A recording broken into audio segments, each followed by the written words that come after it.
Good morning from সুমুর। আজ আমরা চলেছি সিয়াচেন বেস ক্যাম্পের উদ্দেশ্যে। পৃথিবীর হায়েস্ট ব্যাটেলফিল্ড, উচ্চতম যুদ্ধক্ষেত্র, রণক্ষেত্র বলা ভালো। এক পাশে আমাদের আকসাই চীন, অন্য পাশে পাকিস্তান। কাল রাতে আমরা এই রিসর্টে ছিলাম। চলুন আমাদের সবাইকে একটু রিসর্টটা ঘুরে দেখাই। হ্যালো, গোলাপ ফুলগুলো দারুণ, মানে অসাধারণ দেখতে। চারিদিকে ফুলের বাগান, একদম প্রচুর ফুল এখানে। এই হচ্ছে আমাদের রিসর্ট। Good morning.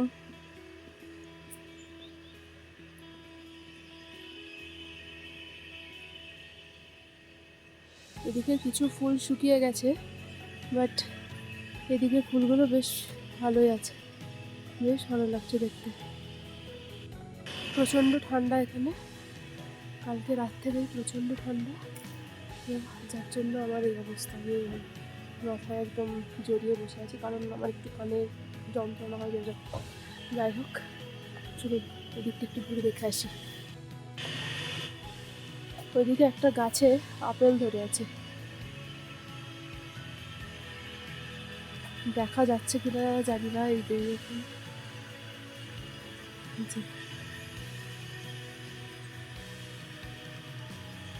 সকালের জলখাবার খেয়ে বেরিয়ে পড়েছি।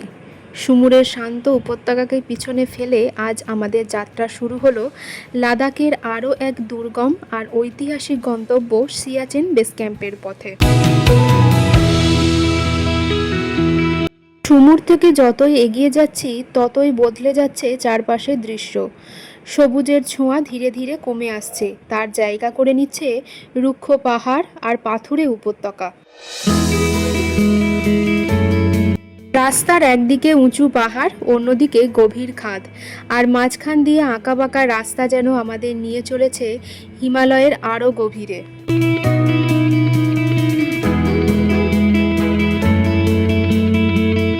এই সিয়াচেন হিমবাহের অবস্থান কারাকোরাম পর্বতমালার পূর্ব দিকে। এর একদিকে রয়েছে পাকিস্তান নিয়ন্ত্রিত গিলগিট বালতিস্তান, আর আরেকদিকে রয়েছে আকসাই চীন। সুতরাং নিশ্চয়ই আপনারাও বুঝতে পারছেন যে এই জায়গার গুরুত্ব ঠিক কতখানি। দূর থেকে বেরিয়ে এসেছি প্রায় অনেকটাই রাস্তা। পথে প্রকৃতির রঙও যেন বারবার বদলে যাচ্ছে, কোথাও পাহাড়ের গায়ে বাদামি রং, আবার কোথাও সোনালি রং। কখনো কখনো আবার চোখে পড়ছে ধূসর পাথরের স্তর। সিয়াচেনের আবহাওয়া লাদাখের অন্যান্য জায়গার তুলনায় অনেক বেশি প্রতিকূল। গ্রীষ্মকাল এলেও সিয়াচেনে উষ্ণতার অনুভূতি খুব একটা পাওয়া যায় না। দিনের বেলা সূর্যের আলো বরফের ওপর ঝলমল করলেও হঠাৎ হঠাৎ আবহাওয়া বদলে যায়।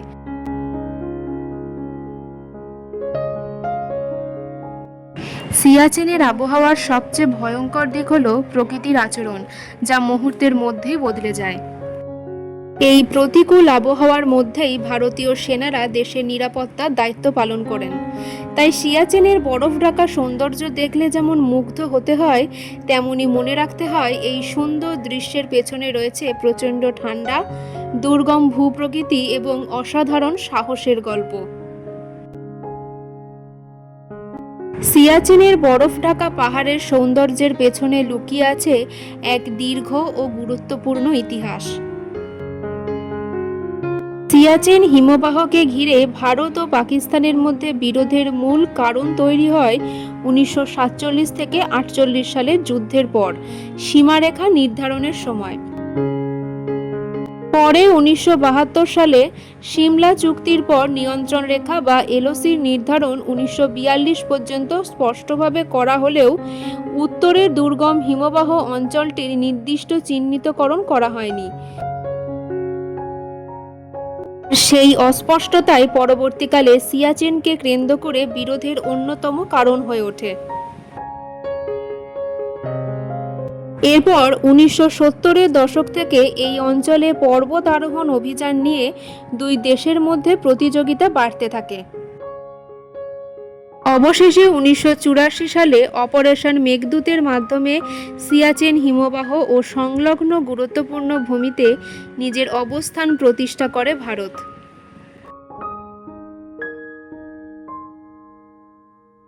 সেই সময় থেকেই সিয়াচেন বিশ্বের অন্যতম দুর্গম সামরিক অবস্থান হিসেবে পরিচিত হয়ে ওঠে।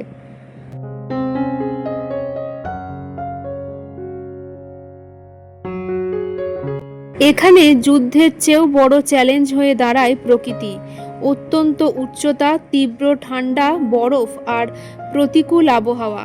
তাই সিয়াচেনের ইতিহাস শুধু দুই দেশের সীমান্তের বিরোধের ইতিহাস নয়, এটি কঠিন পরিবেশের দায়িত্ব পালন করা সেনাদের সাহস ও ত্যাগের সঙ্গেও গভীরভাবে জড়িয়ে আছে।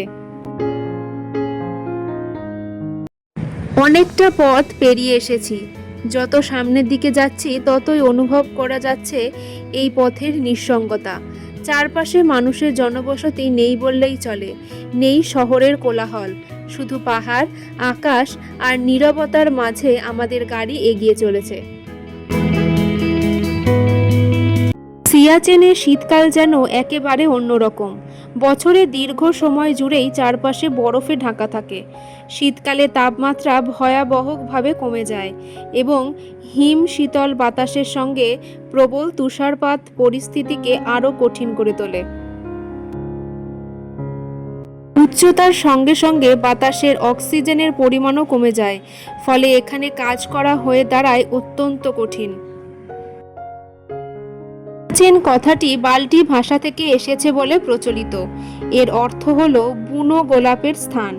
বরফে ঢাকা এই কঠিন ভূখণ্ডের নামের সঙ্গে এইরকম কোমল অর্থের মিলটা বেশ আশ্চর্যজনক।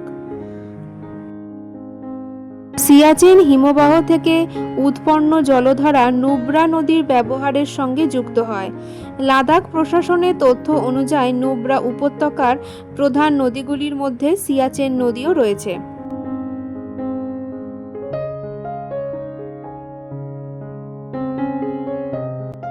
সিয়াচেনের ইতিহাস বলতে গেলে যে নামটি বারবার উঠে আসে সেটি হলো অপারেশন মেঘদূত।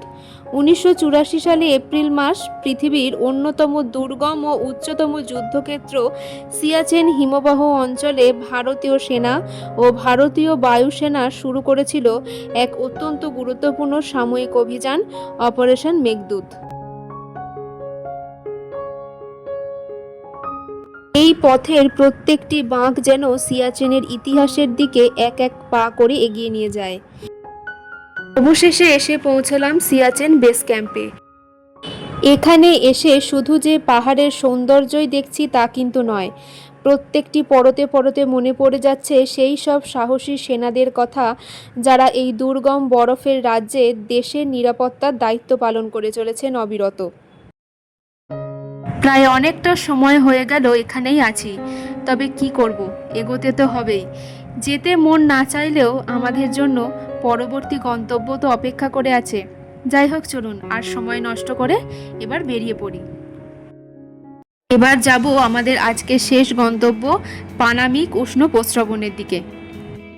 নুব্রা উপত্যকার বরফ ঢাকা পাহাড় আর রুক্ষ মরুভূমির মাঝে এমন একটি জায়গা রয়েছে যেখানে প্রকৃতির এক আশ্চর্য বৈপরীত্য চোখে পড়ে, সেটি হলো পানামিক উষ্ণ প্রস্রবণ।